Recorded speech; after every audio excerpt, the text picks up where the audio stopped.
Halo semua, kembali lagi di channel pembelajaran ini. Kali ini kita akan membahas analisis rasio keuangan, masih di materi pekan kedua tentang analisis laporan keuangan. Nah, kali ini kita akan menggunakan contoh real ya, laporan keuangan Wijaya Karya dalam hal ini untuk mempraktekkan analisis rasio keuangan. Jadi di sini nanti kita tidak hanya menghitung rasio keuangannya saja, tetapi juga memberi analisis, mengartikan, membaca angka, gitu ya, reading the number. Nah, kita mulai dulu masih di file yang sama, laporan keuangan isian updated. Filenya ada di folder materi di Google Classroom. Nah, ini sudah dibuat perhitungan rasio-rasio ya. Di sini ada rasio likuiditas, ada current ratio, quick ratio, average collection, account receivable turnover, inventory turnover, day sales inventory. Bagaimana teori dari masing-masing rasio ini sudah dibahas di video sebelumnya. Ini udah dihitung. Ini angka-angka berasal dari laporan keuangan Wijaya Karya, baik di balance sheet maupun yang di profit and loss. Angka-angkanya kita tarik ke sini. Nah, ini sudah dihitung semua. Nah, yang pertama perlu dipahami adalah yang disebut dengan sense. Sense itu apa ya? Kalau rasio ini naik atau rasio tertentu itu turun, itu mengindikasikan bahwa kinerja perusahaan itu baik atau tidak gitu. Nah, makanya klik di tab yang rasio 2.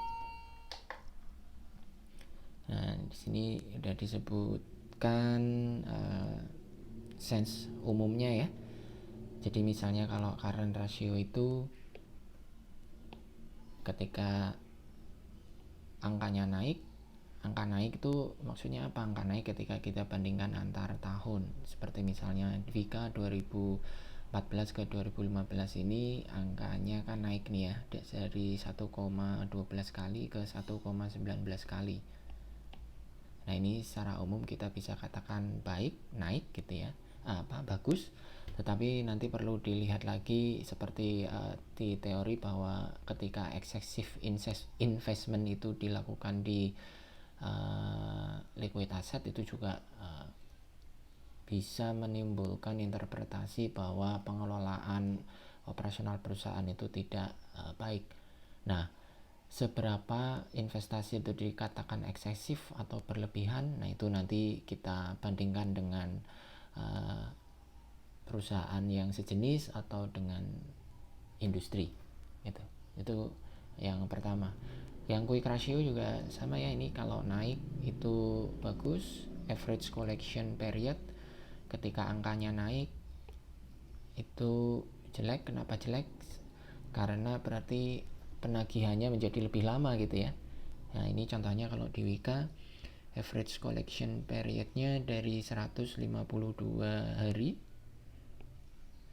naik menjadi 199,44 hari. Jadi lebih lama untuk menagih piutangnya. Terus kemudian AR turnover naik. Kalau naik berarti secara umum bagus, karena berarti berputar lebih cepat gitu ya. Di Wika angkanya juga turun 2,4, di 2015 menjadi 1,83. Berarti kinerja penjualan kreditnya menurun. Berikutnya inventory turnover. Nah, ini ada dua situasi ya yang perlu kita berhati-hati. Ketika angkanya naik, itu bisa mengindikasikan salesnya, mengindikasikan kinerja perusahaan itu bagus jika didukung karena kenaikan sales yang menjual inventory itu kan bagian dari kegiatan sales ya. Tapi angkanya naik itu bisa berarti kurang bagus bagi kinerja perusahaan, inventory turnover-nya gitu ya, karena jika disebabkan inventorinya atau jumlah persediaannya itu shortage atau berkurang gitu. Karena kan rumusnya COGS dibagi dengan persediaan. Jadi ketika inventory-nya shortage atau kurang kan pasti angkanya naik. Tapi nah ketika situasinya begitu, maka inventory turnover yang naik itu artinya mengindikasikan bahwa kinerja perusahaan tidak baik. Jadi ini tergantung ya, kita harus berhati-hati di inventory turnover. Di Wika sendiri angkanya ini turun dari 13,51 ke 11,60. Ini tadi juga turun ya, ini naik. Terus kemudian di capital structure, debt ratio-nya di Wika dari 69,35 naik menjadi 72,66. Berarti proporsi debt-nya naik gitu ya. Debt dibagi total aset, liabilities dibagi total aset, komponen liabilities-nya naik. Nah, apakah ini jelek atau baik bagi perusahaan? Nah, ini tergantung. Karena porsi liabilities itu makin naik, itu sebenarnya dalam konteks ini nanti kita akan pelajari lebih lanjut lagi di paruh kedua mata kuliah manajemen keuangan. Ketika debt itu naik dalam satu range tertentu atau dalam satu persentase tertentu, itu baik karena sifat debt itu meleverage atau mengungkit kinerja keuangan. Ya sederhananya daripada pakai duit sendiri gitu ya, ekuitas itu kan duit sendiri. Logikanya ya lebih baik menurut teori ini di manajemen keuangan meminjam, terus kemudian pakai duit orang lain gitu ya, terus kemudian digunakan untuk beroperasi, digunakan untuk menjalankan bisnis, menghasilkan return yang gede. Nah, sebagian return yang gede itu dikembalikan ke debt holder. Nah, untung yang lebih besar masuk ke perusahaan. Nah, itu disebut dengan leveraging atau pengungkit. Tapi di titik-titik tertentu ketika debt sudah melampaui batas gitu ya. Nah, batas itu pengertiannya apa? Nanti kita bahas, daripada nanti panjang videonya di sini. Melampaui batas, maka justru leveraging unsur pengungkit tadi itu hilang, malah yang ada menjadi beban. Makanya di sini ditulisnya tergantung. Nah, ini angkanya ya. Terus kita ke TIE ratio, time interest earn. Kalau naik berarti bagus karena mengindikasikan bahwa kemampuan bayar perusahaan itu untuk membayar bunga gitu ya, times interest earn itu naik. Di Wika angkanya turun. Terus kemudian aset manajemen efisiensi rasio, bagaimana aset itu bisa digunakan untuk mendukung penjualan. Kalau naik berarti bagus. Fixed asset ini lebih konservatif, bagian dari total aset, hanya dicari yang fixed asset. Kenapa begitu? Kenapa fixed asset ini menjadi rasio yang muncul di sini? Ya karena sebagian besar investasi kita kan untuk membeli fixed asset ya, mesin, gedung, pabrik itu kan fixed asset, maka itu yang kemudian dijadikan salah satu acuan. Nah, ini kalau naik persentase atau turnovernya artinya juga bagus. Ini kalau di Wika angkanya kembali lagi turun dari 0,78 ke 0,69, sedangkan fixed asset turnovernya ya turun juga ya, dari 4,66 ke 4,28.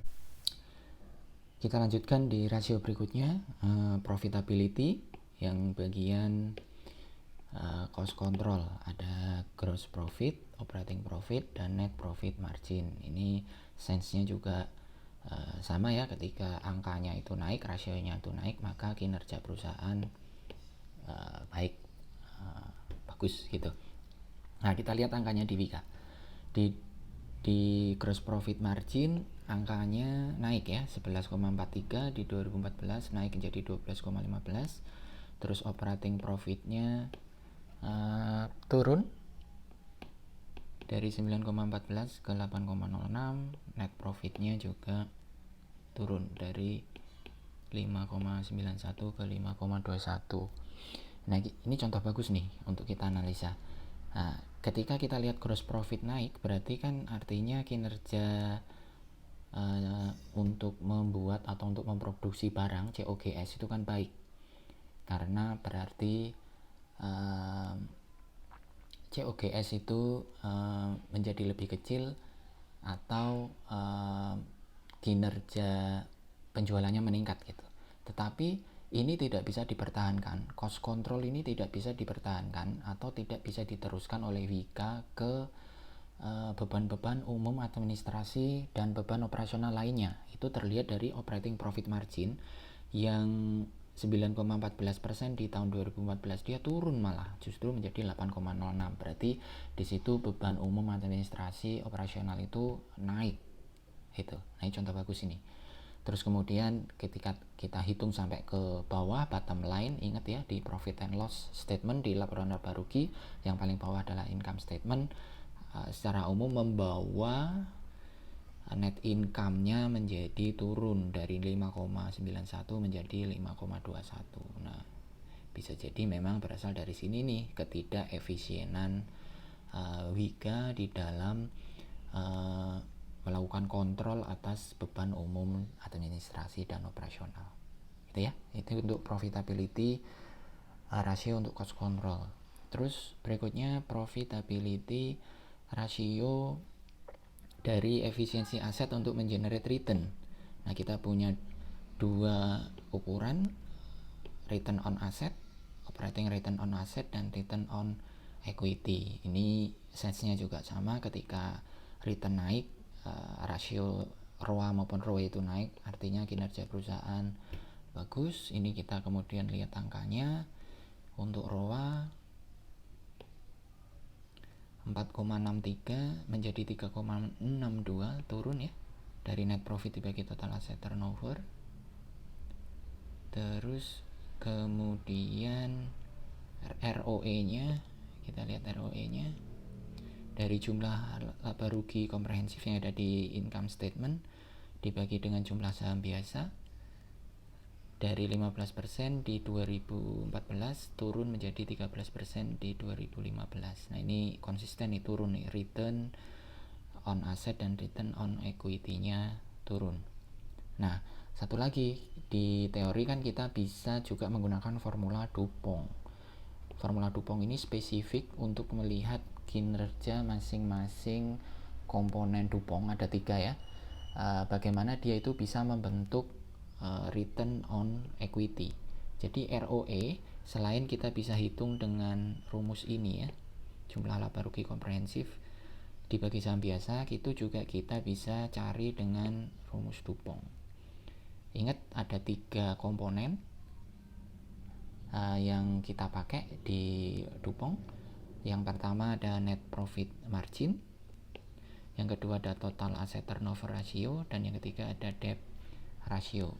Net profit margin kita dapat angkanya tadi ya dari atas,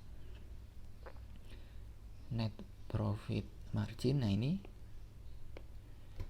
terus kemudian total asset turnover gitu juga kita bisa dapatkan dari atas 0,78. Terus kemudian debt ratio kita ambil dari atas, ini debt ratio. Tapi yang kemudian kita gunakan equity multiplier ya. Equity multiplier itu sama dengan 1 dibagi 1 minus debt ratio. Jadi debt ratio ini kita masukkan ke sini. 1 dibagi 1 minus 0,69. Hasilnya 3,26. Nah, di Dupont formula kita kalikan nih net profit margin kali total asset turnover dikalikan dengan equity multiplier. Hasilnya Dupont formula ROE 15,10. Nah, ini sama nih hasilnya dengan ketika kita hitung ROE dengan rumus jumlah laba rugi komprehensif dibagi saham biasa. Di 2015 juga sama ya, 13%. Kalau kita hitung dengan Dupont formula 13,04%. Nah, ini di belakang angka aja nih yang membedakan angkanya. Sebenarnya kalau kita mau detailkan sama angkanya. Nah, tapi dari sini kita bisa analisis nih dengan Dupont formula bahwa ini coba kita lihat di debt ratio itu kan naik ya. yang kemudian membuat equity multiplier juga naik. Nah, ternyata kalau kita lihat kalau kita lihat penurunan ROE ini gitu ya, dari 15 ke 13 ini, itu disebabkan pertama karena net profit margin juga turun, yang ini. Nah, saya ganti warnanya aja dulu. Saya ganti warnanya. Ini kan turun ya, dari 5,91 menjadi 5,21. Berarti net profit margin turun. Kinerja asetnya juga turun, tatonya, total asset turnover turun, dan kinerja atau jumlah debt-nya justru naik. Debt ratio yang kemudian kita hitung equity multiplier-nya itu naik. Ini berarti warning sebagai kita sebagai investor ya, karena penurunan ROE itu disebabkan kinerja income statement-nya tidak terlalu baik, kinerja aset untuk mendukung sales juga tidak terlalu baik karena turun, dan dibarengi dengan kenaikan debt. Nah, kelihatan kan bagaimana kemudian kita harus berhati-hati. Sudah kinerja laporan keuangan bagian laba rugi turun, kinerja aset untuk mendukung sales turun, terus kemudian hutangnya malah naik. Nah, ini bagi investor Wika di 2014 dan 2015 harus lebih berhati-hati. Terus berikutnya ada market value ratio. Dari PER, price earning ratio, dan market to books ratio. Nah, ini sense-nya kalau PER itu tergantung dari sisi mana kita melihatnya, apakah kita sebagai investor yang mau beli saham atau kita investor existing yang sudah mempunyai existing saham. Kalau kita sebagai investor kalau kita sebagai investor baru gitu ya, investor yang ingin membeli saham, maka ketika kita melihat rasio PER itu tinggi, maka mengindikasikan bahwa harga saham itu sudah terlalu mahal, atau bisa disebut juga dengan over value. Jadi kalau situasinya begini, mending kita tunggu dulu sampai harga sahamnya itu mengindikasikan value yang sebenarnya. Tapi bagi investor lama, maksudnya investor lama ini investor yang sudah memegang saham perusahaan tersebut ya, PER tinggi ini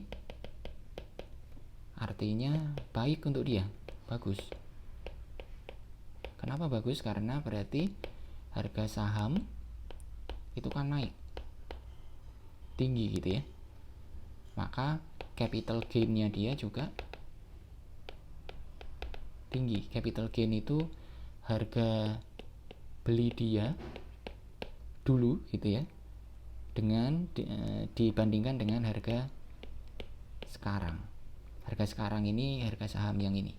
Jadi makin tinggi harga saham kan berarti untungnya itu yang disebut dengan capital gain kalau di jual beli saham itu kan makin gede, maka dia makin untung. Nah, kita lihat sekarang angkanya di Wika. Cara menghitungnya adalah market price dibagi dengan earning per share ya. Market price-nya ini bisa dilihat atau bisa dicari di Bursa Efek Indonesia. Ini di 2014 3.535, di 2015 jadi 2.640. Earning per share-nya sih naik dari 99 ke 102. Jadi net income dibagi dengan jumlah saham beredarnya naik tuh dari 99 rupiah jadi 102 rupiah. Jadi kalau dibagi market price dibagi EPS 35,7 turun 25,9. Nah, ini juga turun nih. Artinya ya tergantung nanti kita melihat ini saham harganya ini overpriced atau overvalued atau undervalue gitu. Angka-angka harga saham yang ada di sini. Nah, untuk tahu ini overvalue atau undervalue, nah nanti kita harus melakukan yang namanya valuation. Ini nanti akan dibahas di mata kuliah ALK di semester berikutnya. Terus kemudian berikutnya market to books ratio, itu market price dibagi dengan saham biasa. Kalau rasionya naik maka artinya bagus buat investor. Ya lah ya. Jadi kalau di WK ini 35,35, di 2014, di 2015 26,4 turun.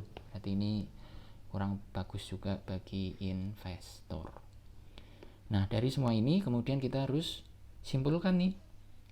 Apa kesimpulannya?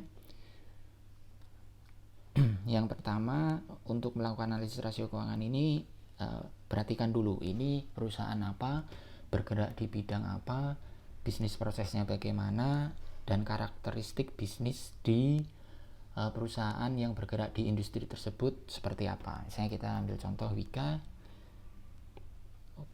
Wika itu adalah perusahaan konstruksi. Karakteristik bisnis konstruksi itu kan berarti dia memang padat modal dan butuh waktu lama untuk menjalankan proses bisnis. Misalnya membangun gedung, membangun jembatan itu kan lebih dari 1 tahun biasanya ya, 2 atau 3 tahun, multi years lah. Dan juga padat modal ini biasanya debt-nya itu tinggi dan piutangnya juga besar, karena sesuai metode pencatatan piutangnya bisa di percentage of completion gitu ya, untuk pencatatan salesnya, atau juga bisa diakui sepenuhnya. Nah, tergantung, tapi apapun metodenya yang jelas biasanya piutangnya besar karena ya multi years itu tadi. Nah, dari situ kemudian baru masuk ke masing-masing likuiditas. Tadi kita lihat likuiditas Wika itu bagus gitu ya, naik, pendapatannya naik. Tapi kalau kita lihat di spesifik aset, kita perlu berhati-hati dengan piutang. Karena tadi kan piutang account receivable turnover dan account receivable average collection periodnya ya, itu kan naik. Berarti piutangnya makin besar di 2014 ke 2015, makin lama tertagihnya. Hati-hati di bagian ini. Terus kita juga bisa lihat tadi apabila dilihat dari capital structure-nya, ternyata debt rasionya naik. Tadi kan naik ya debt rasionya. Berarti kita bisa tahu bahwa kinerja perusahaan 2014 ke 2015 itu ditopang dengan kenaikan bertambahnya pinjaman. Di sisi lain, times interest earn-nya turun.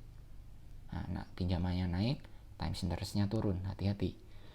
Kemudian berikutnya dari efisiensi penggunaan aset, kinerja asetnya menurun juga gitu, karena tadi kan turun turnover, total aset turnover sama fixed asset turnovernya. Terus kemudian dari segi profitability yang cost control, dari gross profit margin tadi ya oke, tetapi beban umum data administrasi itu menyebabkan operating profit margin turun dan kemudian NPM turun, padahal gross profit margin naik. Nah, ini catatan juga nih bagi investor nih.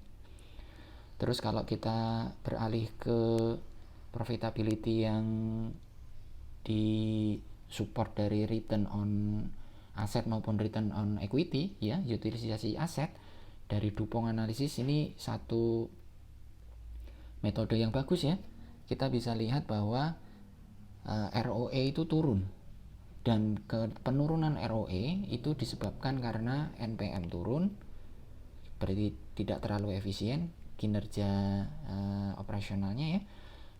Kenapa kinerja operasional turun? Karena kita lihat ternyata total aset turnovernya kan tadi juga turun, berarti dukungan aset untuk mengenerate sales, untuk menghasilkan sales itu juga turun.